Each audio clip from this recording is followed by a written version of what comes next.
Bienvenidos a una nueva edición de Aquí América. Yo soy Albert Naya y es un placer acompañarles. Titulares. Acusado formalmente de golpe de Estado, Jair Bolsonaro podría afrontar hasta 40 años de cárcel. ¿Cuáles son los delitos que se le imputan? Una larga lista que no le beneficia si quiere presentarse a las elecciones de 2026. Y Javier Milei vive su peor crisis desde que llegó al poder.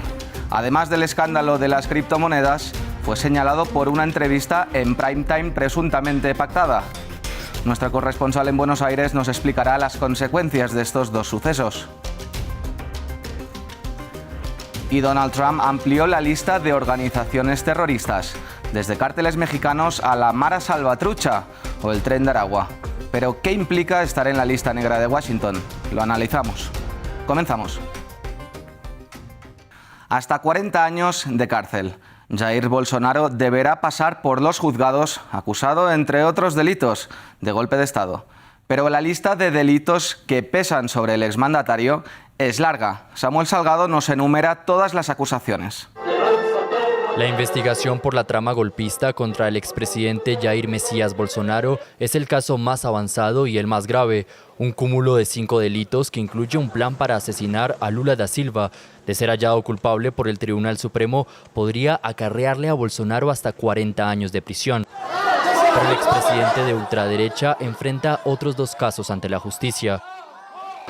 La Policía Federal ha acusado a Bolsonaro de malversación, que es la apropiación indebida de bienes públicos, por supuestamente haber recibido $86.000 en efectivo en cuotas tras vender relojes de lujo y kits de joyas recibidos como regalos cuando era representante del Estado brasileño. Según la investigación de la Policía Federal, un grupo de funcionarios del gobierno de Bolsonaro actuó para desviar del acervo público brasileño varios obsequios de alto valor, con la intención de vender las joyas en el exterior para el enriquecimiento ilícito del entonces presidente. Tanto en el caso de apropiación indebida de bienes públicos como en la presunta falsificación de certificados de vacunación contra COVID-19 para Jair Bolsonaro y su hija Laura Firmo Bolsonaro, el hombre clave es el teniente coronel y exayudante de Bolsonaro, Mauro Cid, quien se encuentra actualmente en libertad provisional. En un acuerdo de culpabilidad con la Fiscalía, Mauro Cid dijo que recibió órdenes del expresidente para introducir datos falsos de vacunación COVID-19 en los sistemas del Ministerio de Salud en su nombre y el de su hija. El objetivo era evadir las restricciones sanitarias para viajar a Estados Unidos, a donde Bolsonaro viajó poco antes de la posesión de Lula en enero de 2023 y permaneció 3 meses. El expresidente, un abanderado antivacunas, siempre ha negado que se haya vacunado y que haya falsificado un certificado. Nunca me han pedido carné de vacunación en ningún lado. No hay ninguna adulteración por mi parte. No me puse la vacuna y punto. Nunca lo negué. El ultraderechista está inhabilitado hasta 2030 por haber mentido y haber atacado el sistema de votación, pero confía en revertir su situación y presentarse a las elecciones de 2026. La mayor crisis que ha vivido la Casa Rosada desde el inicio de la legislatura. Javier Milei utiliza la palabra difundir cuando se le acusa de promocionar una criptomoneda que resultó ser fraudulenta. Natalio Cosoy, corresponsal en Buenos Aires, nos habla de los escenarios judiciales y políticos que se le abren al presidente.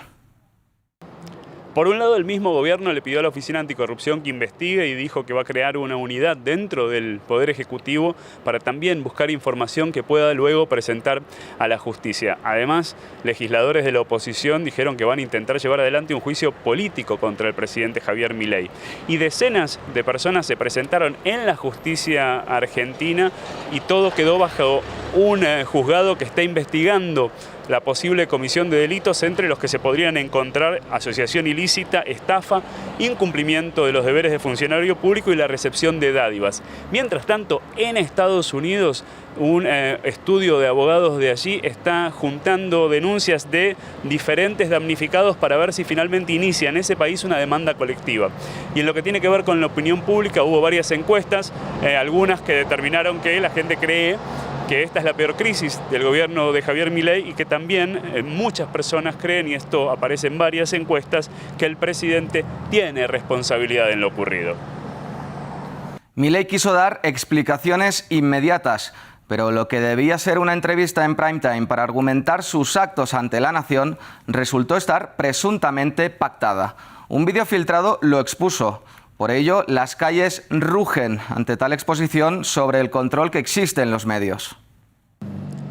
Sobre la entrevista, sí, el hecho de que entrara un asesor de Javier Milei e interrumpiera la entrevista y luego el periodista, si se quiere, aceptara no avanzar con ese cuestionamiento, generó revuelo y polémica. Es cierto que es un periodista que venía haciendo o siguiendo una línea muy oficialista. Hay que recordar algo puntual: Javier Milei en Argentina solo le está dando entrevistas a periodistas y a personas afines que generalmente no le hacen preguntas muy difíciles o no lo ponen en situaciones incómodas. Este era el caso. Igual desde el periodismo hubo muchísimas voces críticas, desde la sociedad también, pero también hay que recordar que en Argentina la mirada sobre el periodismo es bastante crítica. Una reciente encuesta de la consultora Subán Córdoba mostró que más del 81% de los consultados está de acuerdo con la frase que dice: el periodismo argentino, el periodismo político argentino, es poco creíble. Y en Estados Unidos, el presidente Donald Trump incluyó en la lista de organizaciones terroristas a 8 grupos, desde carteles mexicanos hasta los grupos criminales de la Mara Salvatrucha o el Tren de Aragua. Todos comparten ahora categoría con organizaciones como Al-Qaeda o Estado Islámico, entre otras. La intención de designar a estos cárteles y organizaciones transnacionales como terroristas es proteger a nuestra nación, al pueblo estadounidense y a nuestro hemisferio. Esto significa poner fin a las campañas de violencia y terror de estos despiadados grupos, tanto en Estados Unidos como a escala internacional. Estas designaciones proporcionan a las fuerzas del orden herramientas adicionales para detener a estos grupos. Una lista donde figuran múltiples organizaciones y donde Elon Musk fue claro. Eso significa que son elegibles para ataques con aviones no tripulados. Claudia Sheinbaum, ante el escenario que abre Washington, también fue clara. Ellos pueden ponerles el nombre que ellos decidan, pero con México es colaboración y coordinación, nunca subordinación, no injerencismo y menos invasión. Las dudas se acumulan. Preguntamos a César Niño, doctor en Derecho Internacional y profesor de la Universidad de La Salle, qué implicaciones tiene la designación de Donald Trump. Bien, pues poner a estos 8 grupos latinoamericanos dentro de la lista de grupos terroristas tiene implicaciones estratégicas gravísimas. Lo digo porque la administración Trump está confundiendo crimen organizado con terrorismo internacional y son dos cosas totalmente distintas. Así las cosas, esa confusión llevará, entre otras, a que las formas de operación y las formas de ataque a estos grupos van a ser de alguna u otra manera con estrategias que seguramente van a ir en la vía más equivocada para la desarticulación de estas estructuras. El presidente Trump y la administración y su gobierno desconocen cómo funciona el crimen organizado y no se da cuenta que efectivamente esto no obedece a una jerarquía absoluta y que las motivaciones de los grupos terroristas son totalmente distintas a las motivaciones de un grupo criminal como el Cartel del Golfo, como el Tren de Aragua, etc. Así las cosas, las implicaciones de esta decisión llevará seguramente a que prolifere el crimen organizado y que efectivamente se escude el crimen organizado en las fallas estratégicas, inclusive en las fallas de derecho, para hacerle frente a ese tipo de estructuras en el combate, en las calles y, por supuesto, en las zonas de frontera. Esto será de alguna u otra manera un gran revés, tal vez en la lucha armada contra las estructuras organizadas. Y finalmente le preguntamos cuáles son las implicaciones de un ataque con drones en un país tercero de cara al derecho internacional. Bueno, varias cosas. La primera, puede estar infringiendo muchas de las reglas internacionales en varios sentidos. Lo primero, podríamos estar viendo que las autoridades estadounidenses podrían estar cometiendo problemas sobre inclusive procesos judiciales y consecuencias migratorias sobre las personas y sobre empresas. El asunto del narcotráfico no es un asunto que se lucha en términos locales y esto obedece, entre otras, al desconocimiento de la administración Trump de no entender que el narcotráfico, que el crimen organizado, la trata de personas, al microtráfico incluso, y por supuesto todas las derivaciones que traen estas cosas, podría llevar a entenderse que es un desconocimiento de lo que ocurre dentro del propio Estados Unidos. Entonces, más allá de esto, la designación demuestra un entendimiento erróneo de cómo funcionan las organizaciones criminales, llevaría incluso a cometer crímenes, el Estado estadounidense podría estar cometiendo violaciones de derechos humanos y en el nombre de la lucha contra el terrorismo podría estar haciendo una desproporción de la fuerza en por ejemplo, en los asuntos migratorios y por supuesto en los asuntos que tienen que ver con las realidades sociopolíticas de las personas que quisieran estar allí digamos que en estos cruces de pasos fronterizos. Y acabaremos en México, pero ahora para referirnos a buenas noticias. Se llaman utopías y no solamente cambian el espacio urbano, también la vida de miles de personas que pueden realizar actividades antes solamente al alcance de las élites. Nos vamos a un barrio periférico de Ciudad de México, donde nuestra corresponsal Aurora Bayut lo comprobó de primera mano. Vean. Quizás esta escena no es la imagen que se tenía de la demarcación más poblada de la capital de México, que durante mucho tiempo se consideró también una de las más peligrosas y pobres. Esta granja es parte de las utopías, 15 centros creados para promover el bienestar en Iztapalapa, donde Alfonso vive desde hace 40 años. El estar aquí con los animales te despeja aún más, porque ya no estás en conflicto. Yo era una persona que vivía en ese conflicto y pues estar ahorita con todas estas utopías pues ha sido muy maravilloso. Lo que antes era un terreno baldío, hoy ofrece gratuitamente un planetario, una alberca semiolímpica, una tina de rehabilitación, cancha de tenis y minigolf a unos metros del reclusorio. Y poder tener un espacio así como al aire libre, con gente que viene a disfrutar y no gente que viene a drogarse, pues es maravilloso. El arquitecto que está detrás de las utopías las presume como una manera de atender las causas de raíz de la desigualdad que se vive en Iztapalapa. Iztapalapa también ya había caído en un abandono, en un rezago de infraestructura pública y era el momento idóneo para que se pudiera crear un modelo de política pública que permitiera de manera integral atender las necesidades que tiene la población en la alcaldía de Iztapalapa. Las utopías también brindan atención psicológica en caso de adicciones, depresión o violencia intrafamiliar. Que llegué aquí por un pleito que tuve en casa con el papá de mis hijos y que me salí. Y pues aquí digamos que yo llegué sin nada. Y de nada quiere decir sin nada de autoestima. Desde la inauguración de las primeras utopías en 2019, el gobierno informó de la reducción en los delitos de alto impacto en un 57% en Iztapalapa. Fin de Aquí América. Más información en france24.com.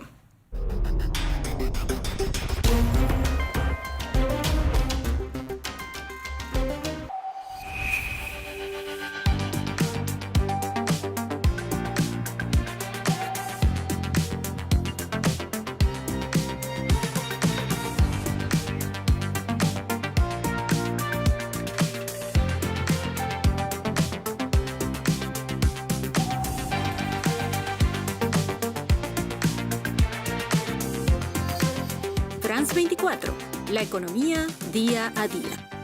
Liberté, égalité, actualité.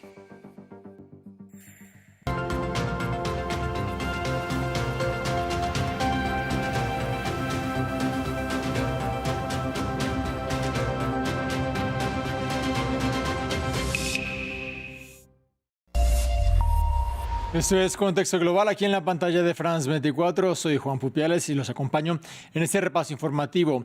Estos son nuestros titulares. Expectativa en torno a los restos de Shiri Vivas, la rehén de ascendencia argentina, cuyo cuerpo fue entregado por Hamas este viernes a la Cruz Roja. Medios israelíes aseguran que ya un equipo forense israelí tiene el ataúd en su poder para examinarlo. El presidente de Estados Unidos, Donald Trump, hizo un llamado a sus pares de Rusia y Ucrania para que trabajen juntos con miras a poner un fin a la actual guerra. El mandatario aseguró que está próximo a firmar un acuerdo con el gobierno de Kiev en torno a los minerales. En Alemania, 2 días de las elecciones anticipadas, las distintas formaciones buscan conseguir el voto de los indecisos. Se estima que todavía un 27% de los electores no tiene claro a quién entregará su apoyo.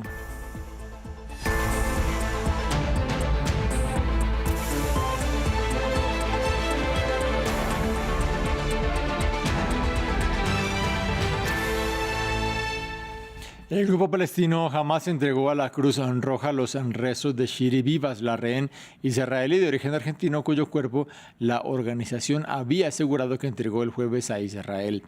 Medios de ese país señalan que ya Hamas entregó el ataúd a Israel y fue ayer, recordemos, cuando Hamas puso a disposición los que aseguraran los cuerpos de 4 rehenes. Sin embargo, la inteligencia israelí desmintió que uno de ellos fuera el de Vivas.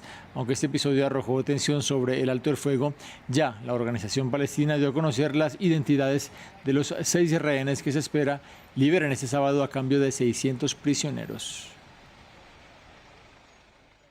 Mientras tanto, el primer ministro israelí Benjamin Netanyahu estuvo en la Cisjordania ocupada, así como sus funcionarios de defensa, para anunciar la intensificación de las operaciones. La noticia se produce un día después de que se registraran 3 explosiones cerca de Tel Aviv, aunque no dejaron víctimas y cuya autoría no ha sido reclamada. Veamos más en este informe de Dasil Lanza. Mientras Gaza está en un cese al fuego, Cisjordania se enciende. El primer ministro israelí se mostró coordinando un operativo desde una vivienda palestina en el campo de refugiados de Tulkarem, en Cisjordania ocupada, donde las operaciones ya llevan semanas.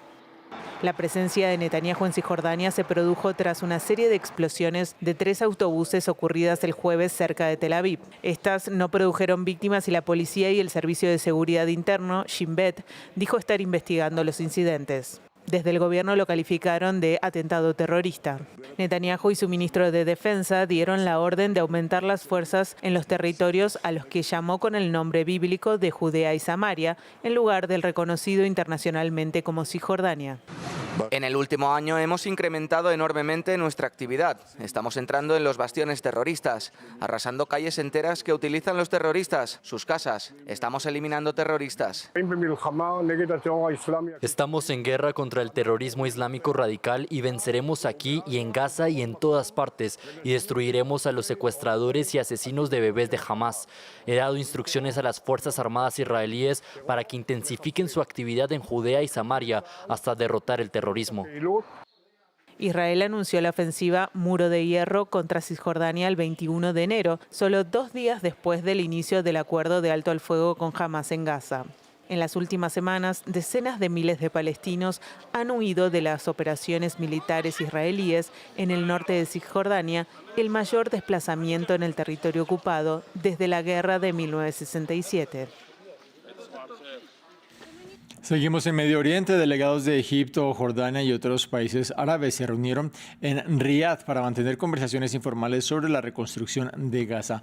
En el encuentro se busca un plan para el enclave palestino después de que el presidente de Estados Unidos, Donald Trump, dijera que tenía la intención de hacerse cargo del territorio devastado por la guerra y expulsar a su población. Una reunión fraternal no oficial. Así llamaron a la cumbre que se realizó este viernes en Riad entre líderes árabes. Fuentes diplomáticas afirman que el principal punto del orden del día es cómo contrarrestar los planes propuestos por Donald Trump para Gaza que desataron la indignación mundial. En palabras del presidente estadounidense, prometió que su país se adueñaría de Gaza y la convertiría en lo que denominó la ribera francesa de Oriente Próximo. Y para lograrlo, desplazaría por la fuerza a 2 millones de palestinos a Jordania y Egipto. Diplomáticos de esos países asistieron a la cumbre de Riad junto con los 6 miembros del Consejo de Cooperación del Golfo y la Autoridad Palestina.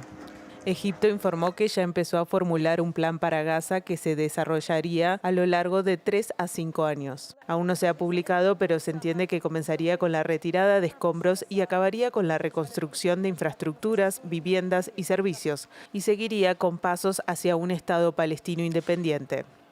La propuesta podría incluir $20.000 millones de financiación procedente de los estados árabes ricos. Este podría ser el mayor desafío. Ninguno de esos estados va a querer aportar financiación y comenzar un proceso de reconstrucción a menos que el proceso político esté en marcha. Podemos estar seguros de que las condiciones se establecerán en torno a una estructura política de gobierno con la que todos estén de acuerdo y que Israel acepte y Estados Unidos respalde plenamente.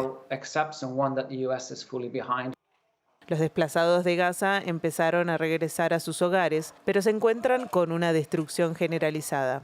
La ONU calcula que la reconstrucción de Gaza costará más de $50.000 millones. Cambiamos de tema para abordar la guerra en Ucrania. El presidente de Estados Unidos, Donald Trump, aseguró que los mandatarios de Rusia, Vladimir Putin, y el líder de Ucrania, Volodymyr Zelensky, van a tener que trabajar juntos. El magnate entregó estas declaraciones desde el despacho oval de la Casa Blanca y también expresó que en el futuro próximo espera firmar un acuerdo de minerales con Ucrania. Se trata de un aspecto clave en medio de los esfuerzos por un fin del conflicto en los que Washington es mediador. Y es que la actual administración de Trump recibiría estos recursos a cambio de la ayuda entregada a Kiev. Palabras de Trump. Creo que el presidente Putin y el presidente Zelensky van a tener que reunirse porque, ¿sabes qué? Queremos detener la muerte de millones de personas. Están matando a soldados jóvenes. Si vieras las imágenes que vi del campo de batalla desde el satélite, nunca había visto imágenes como esas. De acuerdo con una ONG mexicana, hay 3 ciudades de Ecuador entre las 50 más violentas del mundo. El informe fue publicado esta semana y previamente nuestro corresponsal en Quito, Gustavo Ortega, nos envió un informe con la ampliación. El Consejo Ciudadano para la Seguridad y Justicia Penal presentó el ranking de las ciudades más violentas del mundo. 3 de las 50 ciudades más violentas se ubican en Ecuador. La localidad de Machala es la ciudad de la provincia del Oro, donde aparece como una de las novedades en el 7º puesto de este ranking publicado. En ese registro figuran 516 crímenes y una tasa de homicidios de 87,47 por cada 100.000 habitantes, al considerar que tiene una población superior a 500.000 habitantes. Además, en el puesto 12, el distrito metropolitano de Guayaquil aparece con 2.478 muertes violentas y una tasa de 73 homicidios por cada 100.000 habitantes. En el puesto 15 aparece Manabí con más de 600 crímenes y una tasa superior a 70 por cada 100.000 habitantes. En la presentación de este ranking, José Antonio Ortega, presidente del Consejo, expuso que el papel de grupos criminales y narcotraficantes juegan un papel fundamental, ya que son los que cometen este tipo de crímenes, puesto que los grupos delictivos cometen la mayor cantidad de muertes violentas. Los carteles de la droga, en sus disputas internas por adueñarse de las ciudades o regiones, cometen el mayor número de homicidios. En el resto del ranking también aparecen México, Colombia, Brasil, los Estados Unidos, Sudamérica, Jamaica y Trinidad y Tobago, entre otros. En Alemania, varios de los principales candidatos en las elecciones federales asistieron a grandes eventos ante sus partidarios en algunos de los últimos mítines de campaña. Tan solo 2 noches de conocerse los resultados de los comicios adelantados, de los que se espera una alianza tripartita. Los candidatos alemanes afilan sus discursos.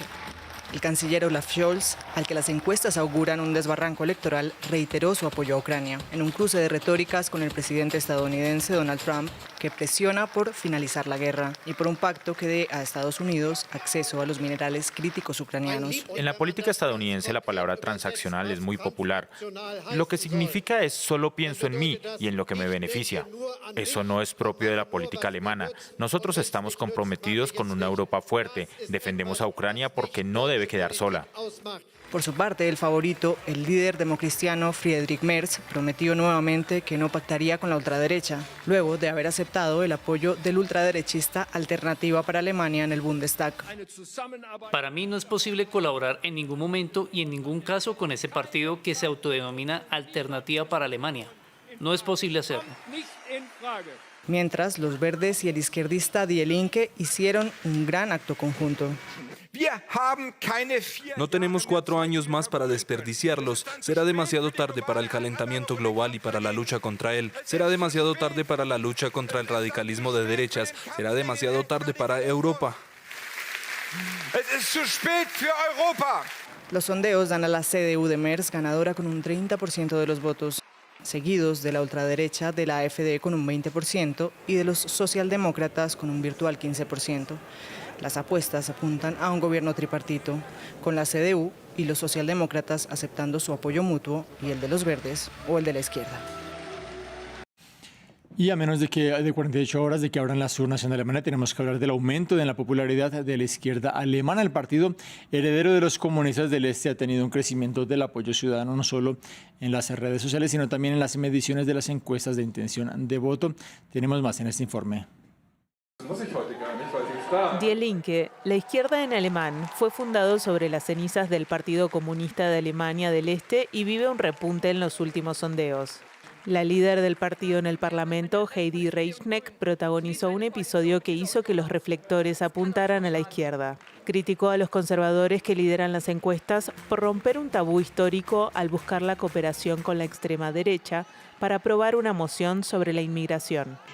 Reichneck fue la vocera de un malestar, ya que la actitud de los conservadores de la CDU, el partido de Angela Merkel, generó que esta, como otros políticos, así como miles de personas en las calles, rechazaran esa colaboración.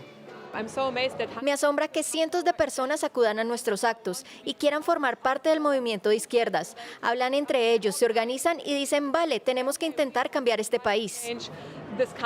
La trabajadora social del este de Alemania gritó a las barricadas en una intervención que ya tuvo 30 millones de visualizaciones en redes sociales. Esa popularidad también se refleja en las encuestas. Cuando entramos en campaña, el partido Die Linke estaba en el 3%, así que no estaban en el próximo parlamento porque se necesita tener un 5%. Ahora están en torno al 7%. Algunos encuestadores los ven incluso en el 9%. Ha sido todo un éxito para ellos. Desde fuera parece que si no tienes nada que perder, puedes arriesgar mucho.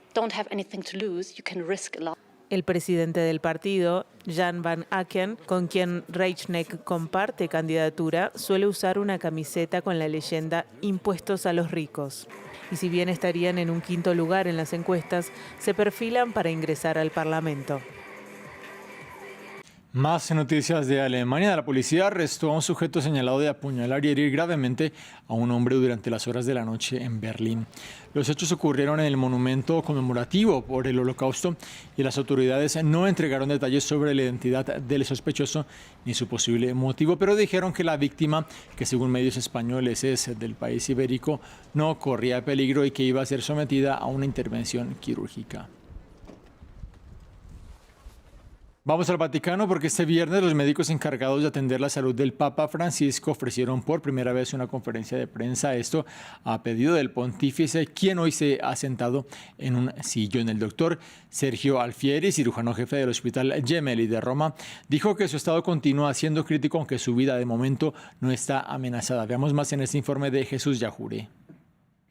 El Papa Francisco permanecerá al menos una semana más en el hospital. A petición del pontífice, sus médicos detallaron su estado, que continúa siendo crítico a causa de una bronquitis, además de una infección y de condiciones crónicas preexistentes como la diabetes.